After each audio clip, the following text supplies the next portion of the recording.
አንቺ ሊነካ አይችልም አብርሃም ካሁን በኋላ እና ምን ይሰራል? ስለዚህ እኔም ብነካሽም ችግር የለውም። አርፈህ ቁጭ በል ኤፍሬም ስርዓትህን ያዝ። ምን ችግር አለው? ቆይ ብነካሽ ስርዓትህን ያዝ። በጣም መስመርን እያለፍከን ያለው ገባህ አይደለ? የወደድኩት ወንድምህን እንጂ አንተን አይደለም። በመጀመሪያ ደረጃ እየመጣ ስለኔ መልክና ስለኔ ውበት ምናምን እንድትገልጽልኝ አልፈልግም። መሄድ ከሆነ ፍላጎትሽ አንዴ ጉንጭሽ እንደሳምሽና ትሄጃለሽ። አንተ ማል እንዴ ሄርሜላን ኤፍሬም ካልሳምኩሽ ከቆንኩበት ንቅንቅ አለልም እያለ ዛሬ መጣ። ትላንት ነግራችሁ ነበረ።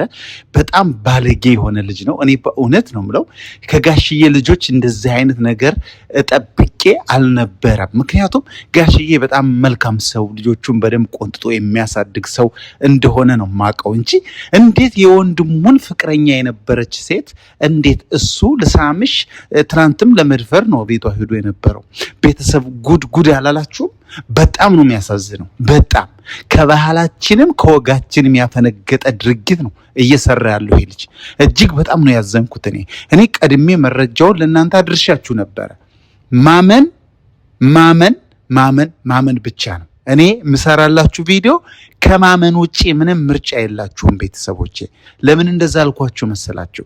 ትላንት ዛሬ እና ትላንት ወዲያ የሰራሁትን ቪዲዮ ሂዳችሁ እዩ። ኤፍሬም ሄርሜላን ያፈቅራታል አላልኩም ብያለሁ አይደል? መረጃ ደርሶኝ ነበር። ነገር ግን አላምንም፣ ይሄ ነገር ጥሩ አይደለም፣ ይሄ ነገር እኔ ላምነው አልችልም እያልኩ እየደበቅኩ ነበረ።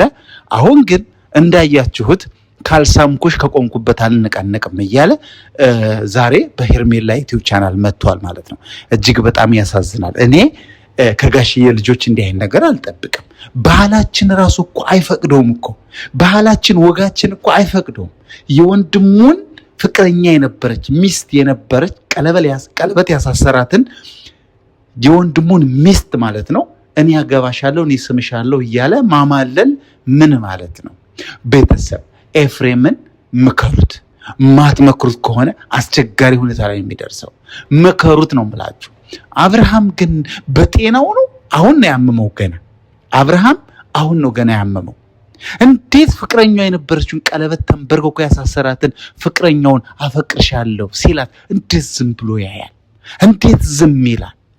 ጋሽዬ የቻለውን እያደረገ ነው፣ እየተፈራገጠ ነው፣ እየታገለ ነው። እኔ እንግዲህ ለእናንተ ስል አገር ለቅቄ ልውጣው እያለ ነው ጋሽዬ። እና ቤተሰብ ይህን ቪዲዮ ላይክ አድርጉ።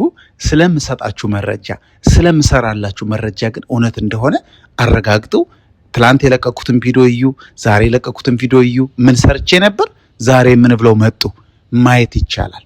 የኔን እውነት ዛሬ ታረጋግጣላችሁ። ወዳችኋለሁ፣ አከብራችኋለሁ። ይህን ቪዲዮ ላይክ አድርጉልኝ። ለቻናሌ አዲስ የሆናችሁ ቻናሌን ሰብስክራይብ አድርጉ። ወዳችኋለሁ። መልካም ጊዜ ይሁንላችሁ። ባባይ። ቤተሰቦቿ ጋር ሄደን እንድታሳምንልኝ ነው። ካልሆነ ደግሞ ይዣት እጠፋለሁ። ወደ ዞር በል እረፍ። አልፈቁጭም። በሄርሜላ ጉዳይ ጋሽዬ ኤፍሬምን አግኝቶ በጣም ተበሳይቶ እኔ እንድኖር ነው እንድሞት ነው የምትፈልጉት?